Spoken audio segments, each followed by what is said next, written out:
अस्सलाम वालेकुम दोस्तों, कीअं आहियो? उमेद ठीक हूंदो ऐं वे ख़ैरियत सां हूंदो।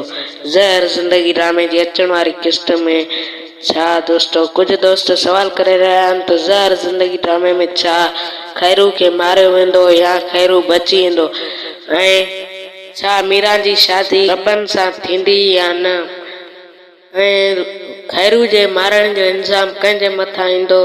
इहो टोटल सभिनि सवालनि जा जवाब हिन वीडियो में तव्हांखे ॾियण वारो आहियां।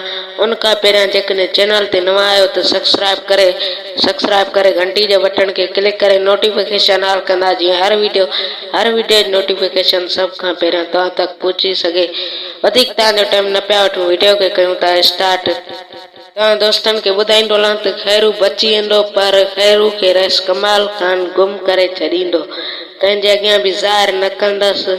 सो दोस्तों तव्हांखे किस्त नंबर 87 में इहो ॾिसण वटां मिलंदो ऐं तव्हांखे ॿुधाईंदो हलां त रबन ऐं मीरा जी शादी ज़रूरु थींदी। सो दोस्तों तव्हांखे इहो ज़रूरु ॾिसण वटां मिलंदो ऐं तव्हां दोस्तनि खे ॿुधाईंदो हलां त खैरू जे मरण जो इल्ज़ाम ओठे जे मथां न ईंदो या रस कमाल ख़ान जे मथां ईंदो, पर मतिलबु तव्हांखे त ख़बर आहे ओठे खैरू खे मारियो आहे, पर इल्ज़ाम कमाल ख़ान जे मथां ईंदो।